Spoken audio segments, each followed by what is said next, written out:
पाठ 3। मेरा भाई जवाहरलाल। जब मैं पैदा हुई तब मेरे भाई साहब इंग्लैंड में थे। जब वो छुट्टियों में कुछ दिन के लिए घर आए तो मैं बहुत छोटी थी, इतनी छोटी कि मेरे मस्तिष्क में उस समय की कोई स्मृति नहीं है। अच्छी तरह से मैंने उन्हें पहली बार तब देखा जब वो 1912 में घर आए थे। हम उन दिनों मसूरी में थे। उनके आगमन का समय निकट आने पर घर में उनके स्वागत की जोरदार तैयारियां शुरू हो गईं। उन दिनों लोग इंग्लैंड को दूसरी दुनिया ही सोचते थे। अंततः मेरे भाई के घर आने का दिन आ पहुंचा। मेरी दुबली पतली और छोटी सी माँ को उत्तेजना का बुखार चढ़ा हुआ था। वो बार बार सीढ़ियों पर दौड़ लगा रही थी, कहीं उनके प्रिय बेटे के स्वागत में कोई कमी न रह जाए। वो सब कुछ सुव्यवस्थित चाहती थी। उस दिन मैं अपने आप को बहुत अकेला अनुभव कर रही थी। मेरी आया को भी मेरी ओर ध्यान देने की फुर्सत ही नहीं थी। मैं बगीचे में बिल्कुल अकेली खेल रही थी। इतने में मैंने घोड़े की टापों की आवाज सुनी। मैंने देखा कि मेरे पिताजी और कुछ दूसरे मित्रों के साथ एक नवयुवक बग्घी में सवार होकर हमारे घर आया था। अब तक तो घर में शांति थी, परंतु अचानक चहल पहल और शोरगुल होने लगा। लोगों की बातचीत और ठहाके गूंजने लगे। मैं डर गई। मैं डरे हृदय से घर के अंदर गई। झट से उस नवयुवक ने मुझे उठाकर चूम लिया। मुझे वो बहुत बुरा लगा और मैंने अपना मुंह पोंछ लिया। ये मेरी अपनी भाई जवाहरलाल से पहली मुलाकात थी। आगे चलकर मैं उसे बहुत चाहने लगी। शुरू में कुछ महीने ज्यादा अच्छे नहीं थे। जवाहर की इच्छा थी कि मैं साहसपूर्ण कार्य करूं, जैसे घोड़े की नंगी पीठ पर बैठकर सवार करना, उसके अगले पैर उठाकर चलाना और उसे कूदकर लगवाना या ऐसे ही दूसरे कारनामे।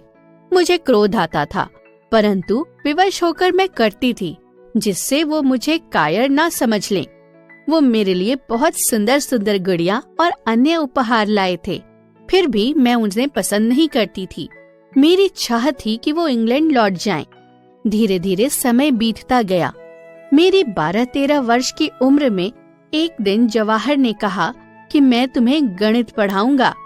उनके पढ़ाने का ढंग बहुत रोचक और आकर्षक था और इसी कारण हमारा पहला पाठ बहुत सफल रहा। मैं पढ़ती रही।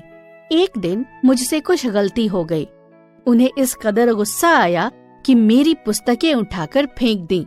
उसके बाद मैं उनसे नहीं पढ़ी। सन 1921 की बात है। हमारा पारिवारिक जीवन अनिश्चितता और खतरे से भर गया था।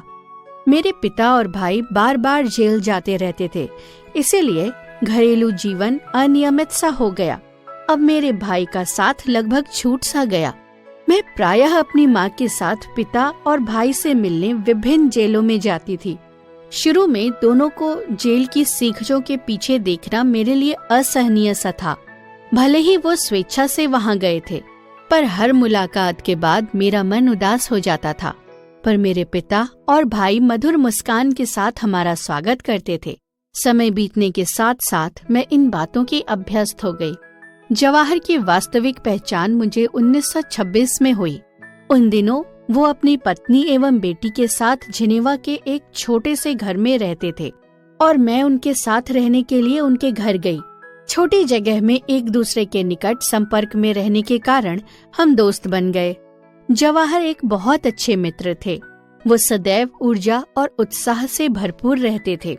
हम अनेक बार साथ साथ पेरिस, ब्रुसेल्स, रोम और बर्लिन घूमने गए। प्रायः हम किसी न किसी सम्मेलन में भाग लेने के लिए जाते थे। जवाहर के साथ होने के कारण मुझे तरह तरह के और लगभग सभी देशों के प्रसिद्ध और रोचक लोगों से मिलने का अवसर मिला। अचानक यूरोप में उनकी पत्नी बीमार पड़ गईं। उनका अधिकांश समय आरोग्य सदन सैनिटोरिया में गुजरता। उन्हें अस्वस्थ देखकर जवाहर की आंखों में अथकनीय पीड़ा के भाव तैर जाते। उनकी तरुणाई और प्रफुल्लता गायब हो जाती और वे अचानक बूढ़े और थके हुए लगने लगते। जवाहर स्केटिंग और स्कीइंग में भी रुचि रखते थे, परंतु उनमें कमी थी। वो हर एक से आशा करते थे कि वो हर काम को पूरी कुशलता से करेगा, स्विट्जरलैंड प्रवास के दौरान वो मुझे स्कीइंग सिखाना चाहते थे, पर मैं ठीक से कर नहीं पाती थी। कुछ कदम चलने के बाद ही फिसल जाती। बहुत प्रयत्न के बाद भी जब मैं नहीं सीख सकी तो उन्हें क्रोध आ गया और वो अपना धैर्य खो बैठे। उन्होंने मुझे सिखाने से साफ मना कर दिया। साथ ही ये भविष्यवाणी भी कर दी कि मैं 100 साल में भी स्कीइंग नहीं सीख पाऊंगी। मेरे भाई को छोटे बच्चों से बहुत प्रेम था। वो उनमें भी बहुत लोकप्रिय थे।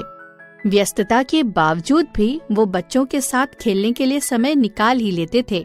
उनकी यह खूबी थी कि बड़े भाई के रूप में उन्होंने हम बहनों पर नियम कानून नहीं थोपे। हमारे लिए वो केवल बड़े भाई और एक दोस्त थे, इसलिए वो हमें बहुत प्रिय और कीमती हो गए थे। हमें ज्ञात था कि हमारा बड़ा भाई, हमारा दोस्त, मदद करने के लिए हरदम तैयार है।